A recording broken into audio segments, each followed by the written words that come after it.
Robert Kiyosaki द्वारा लिखी गई एक प्रेरणादायक पुस्तक है जो वित्तीय शिक्षा के महत्व पर केंद्रित है। इस पुस्तक में लेखक ने अपने जीवन के दो प्रमुख व्यक्तियों के दृष्टिकोण का वर्णन किया है।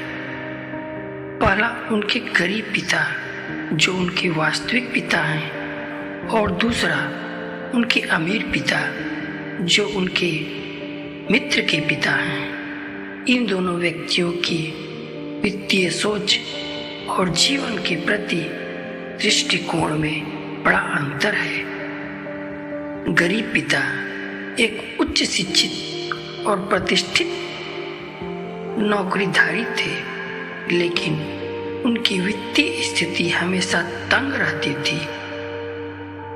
वे मानते थे कि शिक्षा और नौकरी ही सफलता का मार्ग है। उनकी सोच थी कि पैसा कमाना एक कठिन कार्य है और इसलिए उन्होंने हमेशा एक सुरक्षित नौकरी की तलाश की। उनकी राय थी कि बड़े घर में रहना और पैसे बचाना महत्वपूर्ण है, लेकिन वे निवेश और धन के लिए जोखिम उठाने से डरते थे। अमीर पिता ने औपचारिक शिक्षा प्राप्त नहीं की थी, लेकिन वे एक सफल व्यवसायी थे। उनकी सोच थी कि पैसा उनके लिए काम करना चाहिए, न कि आपको पैसे के लिए काम करना चाहिए। वे मानते थे कि व्यवसाय और निवेश में जोखिम उठाना जरूरी है, क्योंकि वहीं से असली धन आता है। उन्होंने रॉबर्ट को सिखाया कि संपत्ति और दायित्व में क्या अंतर है और कैसे एक व्यक्ति अमीर बन सकता है यदि वह अपने पैसे को सही तरीके से प्रबंधित करता है। इस पुस्तक में 4 प्रमुख पाठ हैं। पहला है धन और संपत्ति। कियोसाकी ने समझाया है कि संपत्ति वह है जो आपकी जेब में पैसे डालती है, जबकि दायित्व वह है जो आपकी जेब से पैसे निकालती है।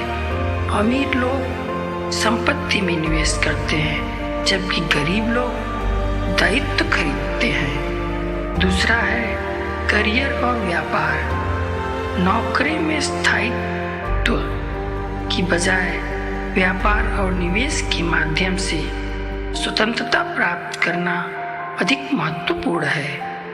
यह वित्तीय स्वतंत्रता का सबसे बड़ा मार्ग है। तीसरा है पैसे की ताकत। पैसे को समझना और उसका सही प्रबंधन करना सीखना जरूरी है। अमीर लोग पैसे को निवेश के माध्यम से बढ़ाते हैं, जबकि गरीब लोग इसे खर्च करते हैं। चौथा है शिक्षा और जोखिम। औपचारिक शिक्षा के साथ साथ वित्तीय शिक्षा भी जरूरी है। अमीर बनने के लिए हमें जोखिम उठाने की क्षमता को विकसित करना चाहिए। रिच डैड पुअर डैड हमें सिखाती है कि पैसा एक शक्तिशाली उपकरण है और इसे सही तरीके से इस्तेमाल करके हम अपनी वित्तीय स्थिति को सुधार सकते हैं। यह पुस्तक केवल पैसे कमाने के बारे में नहीं है, बल्कि यह हमें पैसे के प्रति हमारे दृष्टिकोण को बदलने के लिए प्रेरित करती है।